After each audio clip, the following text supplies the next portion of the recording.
अस्सलाम वालेकुम नाज़रीन। पाकिस्तान तहरीक इंसाफ के बानी इमरान खान साहब के बारे में, उनके एक खूबसूरत टैलेंट के बारे में इस वीडियो में हम बात करेंगे कि उनके अंदर जो है वो किस तरह से ये सलाहियत पाई जाती है कि वो अपनी की हुई बात से कभी भी किसी भी वक्त मुकर भी जाते हैं और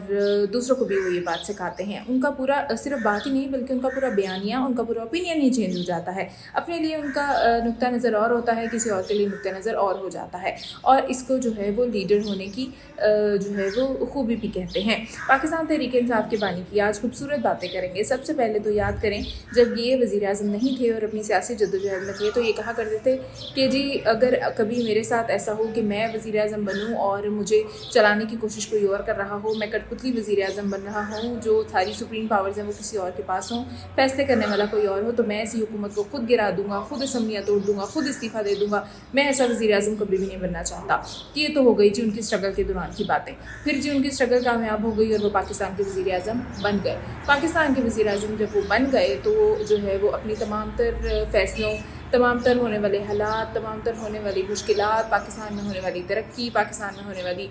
जो है वो मुश्किलें, पाकिस्तान में होने वाली कशीदगियाँ,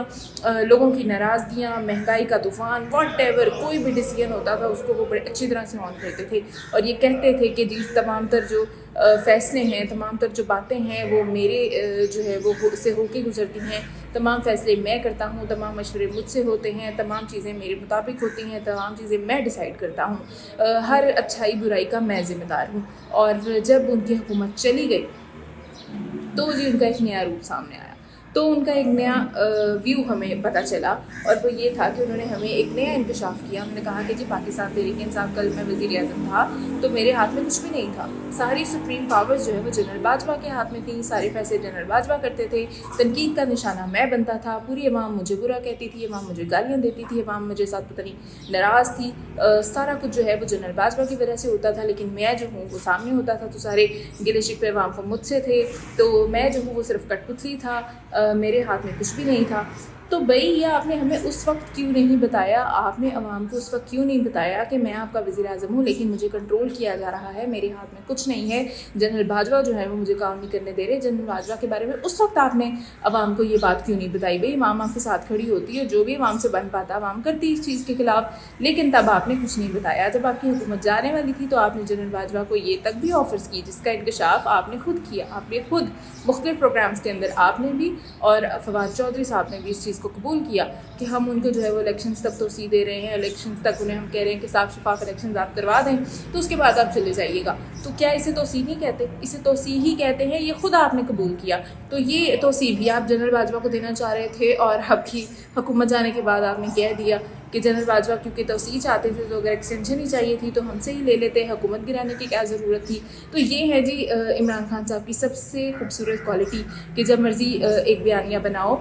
उस बयानिए को बेचो, उस बयानिए के पीछे सारी आवाम को भी लगा दो, खुद भी लग जाओ और फिर जब मर्ज़ी उस बयानिए से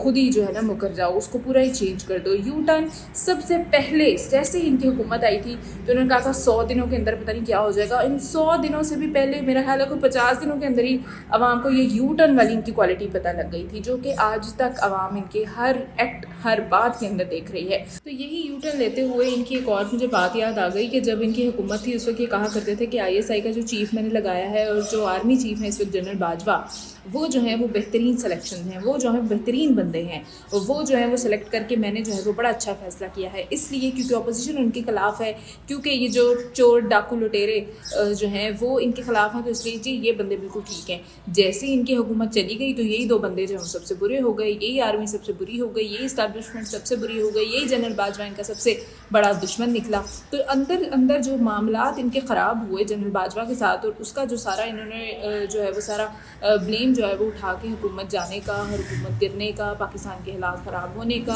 पाकिस्तान में मुश्किलात आने का, महंगाई आने का, जिन चीज़ों का इतराफ़ ये पहले करते ही नहीं थे, ये मानते ही नहीं थे कि पाकिस्तान के हालात ख़राब है, पाकिस्तान में महंगाई है। ये अपनी किसी फैंटेसी वर्ल्ड में रहते थे और कहते थे पाकिस्तान बड़ी तरक्की कर रहा है, और वो सारी तरक्की जो है वो अपने ज़िम्मे ले ली इन्होंने। और जब इनकी हुकूमत गई तो इन्होंने यही सारी बुराइयाँ उठाई और सारे ब्लेम्स उठाए और सारा कुछ एक्सेप्ट करते हुए, पाकिस्तान की कशीदगियों को एक्सेप्ट करते हुए सारा जो है वो सब कुछ जो है इन्होंने ब्लेम जो है वो जनरल बाजवा पे डाल दिया। तो अभी जब बात हो रही इस्टेब्लिशमेंट की और और बात हो रही है जनरल बाजवा की, तो इन्होंने तो उन्हें यहाँ तक कह दिया था कि जी एक्सटेंशन हम आपको जितनी चाहें आप दे देंगे, हम तो आपको पता नहीं कितनी एक्सटेंशन दे देंगे, आपको तो पता नहीं ताहयात एक्सटेंशन देने को हम तैयार हैं, बस हमारी हुकूमत नहीं जानी चाहिए। तो ये तो जो इनका हाल है, इनके जो अंदर करप्शन और जो मामला थे जिसकी वजह से इनके ऊपर जो है वो अदम एतमाद की तहरीक चली और वो कामयाब भी हो गई, तो उसका ज़िम्मा जो है फिर बाद में ये इधर उधर डालते रहे, कभी डालते रहे कि जी ये आर्मी जो है हमारी इस्टेब्लिशमेंट इसने मेरी हुकूमत गिराई है, कभी इन्होंने कहा जी अमेरिका ने मेरी हुकूमत गिराई है, कभी ये कहते थे मोहसिन नकवी ने मेरी हुकूमत गिराई है। भाई आपकी हुकूमत इतनी कमज़ोर थी कि वो किसी के से भी गिर गई है, तो फिर हमें तो ऐसी कमज़ोर हुकूमत पाकिस्तान के अंदर चाहिए ही नहीं, हमें तो ऐसा कमज़ोर बंदा पाकिस्तान का वज़ीर आज़म चाहिए ही नहीं जो पहले कुछ और कहे और बाद में कुछ और कहे, जिसको अपनी ही बात की हुई याद नहीं रहती। तो ये इनकी जो है ना वो सबसे प्यारी खूबी है। उसके बाद अगर हम आगे बढ़ें तो आपको मैं ये बताना चाहूँगी और मैं ये गुजारिश करना चाहूँगी मोहतरम चीफ़ जस्टिस साहब से कि आप आज बात कर रहे हैं कि जी इस्टेब्लिशमेंट से हमें छुटकारा हासिल करना होगा, हमें जो है वो स्ट्रॉन्ग होना होगा, जुडिशरी को जो है वो इंडिपेंडेंट होना होगा, हमें फ़ौज से और इस्टेब्लिशमेंट से लड़ना होगा, बहादुरी से इनका जो है मुकाबला करना होगा, इनकी जो इंटरफेरेंस है उससे हमें निकलना होगा। चीफ साहब और चीफ जस्टिस साहब, आप माजरत के साथ ये सोचें कि आपके जो सीनियर जज साहिबान रहे हैं, जो आपके सीनियर रहे हैं, उन्होंने क्या किया है। जब पाकिस्तान तहरीक इंसाफ का दौर था तो तब ये स्टेप्स क्यों नहीं लिए गए, उन्होंने ये क्यों नहीं सोचा कि हम आर्मी के और जो है वो इंटेलिजेंस की हम जो है वो निकलें इंटरफेरेंस के अंदर से। उसके जो है वो तब जो सारा डिसीजन मेकिंग का सिलसिला था और जो इंडिपेंडेंसी थी वो तब आप लोगों को याद क्यों नहीं आई। अब आप आके जो है वो इस तरह की बातें कर रहे हैं, तब वो वाला वक्त आपको भूल गए जब व्हाट्सएप पे आप लोग को पढ़े पढ़ाए मैसेजेस और पढ़े पढ़ाए फैसले आ जाते थे, लिखे लिखाए फैसले आ जाते थे कि ये जी एज इट इज़ आप फैसला सुना दें। वो वाला वक्त कहाँ गया जब आप लोगों को जो है वो मॉनिटरिंग जज बनाया गया था। वो वाला वक्त कहाँ गया जब आप लोग खुद से कुछ बोलते ही नहीं थे, जो आप लोगों को ऊपर से फैसला आता था वो आप लोग सुना दिया करते थे। तो पाकिस्तान का इतना बेड़ा गर्क होने के बाद आज आपको ये रियलाइज़ हुआ है कि हमें जो है इनकी इंटरफेरेंस से बाहर आना चाहिए। और अब ये इंटरफेरेंस से बाहर आपने तो आना है या नहीं आना, लेकिन फ़िलहाल जो